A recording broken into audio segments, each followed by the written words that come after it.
بسم اللہ الرحمن الرحیم۔ السلام علیکم ورحمۃ اللہ وبرکاتہ۔ محترم سامعین و سامعات، آج ہمارا 11واں سبق حقوق العباد کے سلسلے میں عورت کے حقوق کے حوالے سے ہوگا۔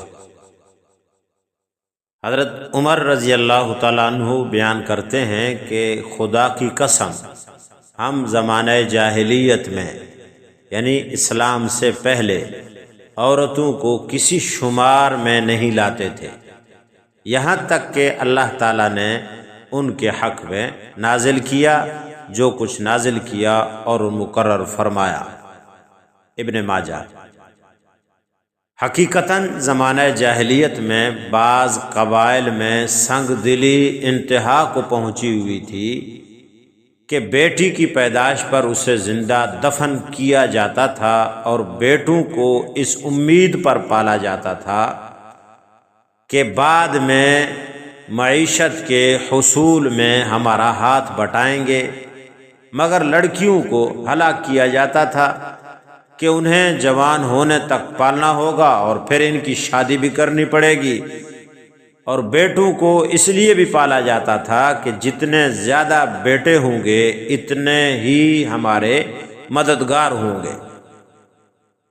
عرب قبیلے دشمن پر اچانک چھاپا مارتے تھے، جو لڑکیاں ان کی ہاتھ آ لگتی تھیں وہ انہیں اپنے پاس غلام بناتے تھے، بیچ دیتے تھے، کنیز بنا لیتے تھے، لونڈیاں اور نوکرانیاں بنا لیتے تھے۔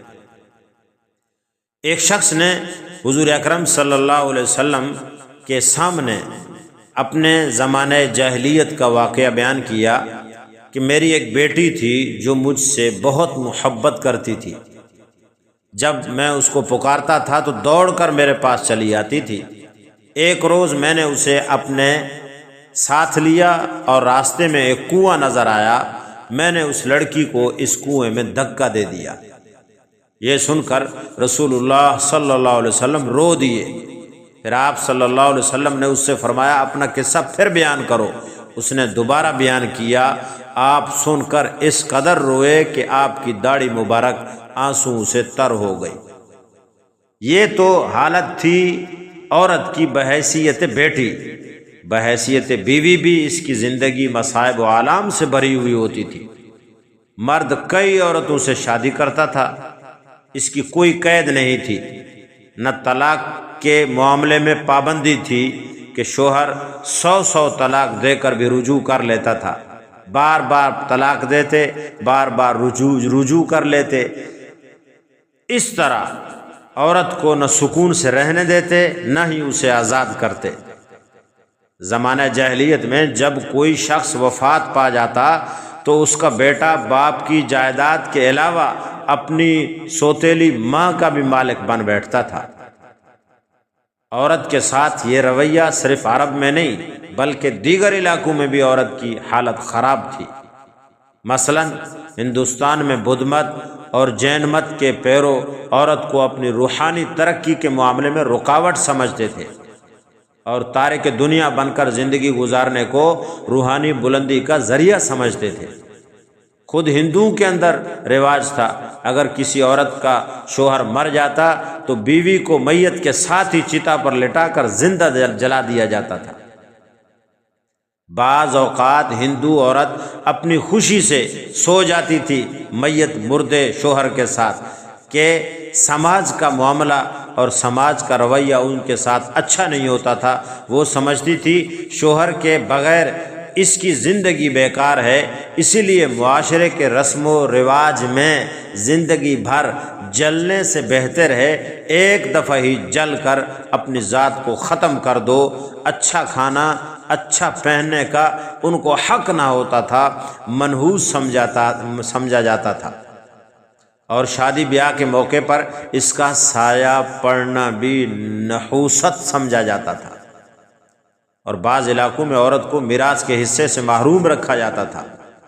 عورت کی اس مظلومی کی حالت میں محمد مصطفیٰ صلی اللہ علیہ وآلہ وسلم خدا کا آخری پیغام لے کر آئے۔ آپ نے سماج میں پھیلے ہوئے رسم و رواج کا خاتمہ کر دیا عورت کے حقوق مقرر کیے، معاشرے میں عورت کو عزت و وقار کے ساتھ رہنے کا حق عطا فرمایا، اسے والدین، شوہر اور بیٹے کے ترکے میں وارث قرار دیا، اسے مہر اور نان و نفقہ کا حقدار بنا کر اس کی مالی معاونت فرمائی۔ بیوی کے حقوق میں یہ بھی واضح کیا گیا کہ اگر وہ شوہر ہے، شوہر سے نالاں ہو اور شوہر اسے طلاق بھی نہ دیتا ہو تو وہ خلا کے ذریعے نجات حاصل کر سکتی ہے۔ زمانہ جاہلیت میں بیٹی کو باعث شرم سمجھا جاتا تھا، وہیں اسلام نے اسے وہ مقام عطا فرمایا جو حضرت انس رضی اللہ تعالیٰ عنہ رسول اللہ صلی اللہ علیہ وسلم کے ارشاد میں نقل کرتے ہیں، جس شخص نے 2 لڑکیوں کی پرورش کی یہاں تک کہ وہ سن بلوغ کو پہنچ گئیں تو وہ قیامت کے دن اس حالت میں آئے گا کہ میں اور ایسے ہوں گے کہ آپ نے اپنے ہاتھوں کی انگلیوں کو ایک دوسرے سے ملا لیا اور قریب کر دیا۔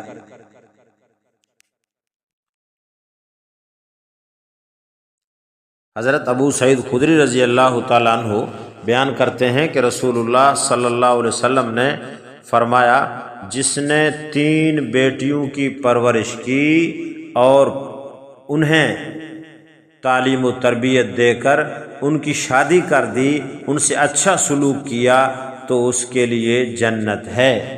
حضرت سراقہ بن مالک رضی اللہ تعالی عنہ بیان کرتے ہیں، رسول اللہ صلی اللہ علیہ وسلم نے فرمایا، کیا میں تجھے سب سے زیادہ فضیلت والا صدقہ نہ بتاؤں؟ سب سے زیادہ فضیلت والا صدقہ تیری وہ بیٹی ہے جو خاوند کی وفات یا طلاق کے باعث تیری طرف واپس آ گئی ہو اور تیرے سوائے اس کا کوئی کمانے والا نہ ہو، یعنی ایسی بیٹی پر خرچ کرنا افضل صدقہ ہے۔ ابن ماجہ۔ اسلام نے عورت کا رتبہ بتایا، اس کی بے شمار خوبیوں کو اجاگر کیا، اس کو وہ مقام عطا کیا جس کی وہ مستحق تھی۔ عورت کے متعلق جاہلیت کے تمام تصورات کو قلعدم قرار دے کر اسے عدل و انصاف کے منافی قرار دیا۔ اسلام نے عورت کو عصمت، عزت کا لباس عطا کیا۔ مرد اور عورت دراصل ایک ہی ماں باپ کی اولاد ہیں، ان میں سے ایک دوسرے کو برابری کا درجہ حاصل ہے۔ اسلام نے عورت کی عزت و عصمت کا بڑا خیال کیا، اس کی ذات سراپا محترم ہے، اسے پردے کا حکم دیا گیا۔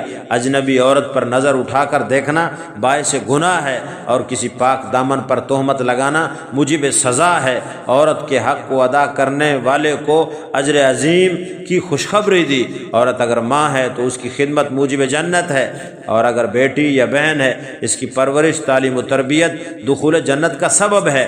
رسول کریم صلی اللہ علیہ وسلم نے ماں کی عظمت بتاتے ہوئے ارشاد فرمایا، اللہ تعالیٰ کی رضامندی والدین کی رضامندی میں ہے، اور اللہ تعالیٰ کی ناراضگی والدین کی ناراضگی میں ہے۔ بیہقی میں آپ صلی اللہ علیہ وسلم نے بیٹی کی تعلق سے ارشاد فرمایا، جس شخص کے یہاں لڑکی پیدا ہوئی ہو پھر وہ اس کو ایذا نہ پہنچائے، نہ اس کی توہین کرے اور نہ ناقدری کرے، اللہ تعالیٰ اس لڑکی کے سبب ساتھ حسن سلوک کے بدلے میں اس کو جنت عطا فرمائیں گے۔ مسند احمد۔ بیوی کے ساتھ حسن سلوک کے متعلق آپ صلی اللہ علیہ وسلم کا ارشاد ہے، تم میں بہترین خامند وہ ہے جو بیوی کے ساتھ اچھا سلوک کرے۔ اللہ تعالیٰ ہم سب کو یہ باتیں سمجھنے کی توفیق عطا فرمائے۔ اسلام نے عورت کو بڑا مقام اور رتبہ دیا ہے، آپ ان تمام روایات سے ملاحظہ فرمائیں۔ اللہ ہم سب کو سمجھنے کی، عمل کرنے کی توفیق عطا فرمائے۔ وآخر دعوانا ان الحمد للہ رب العالمین۔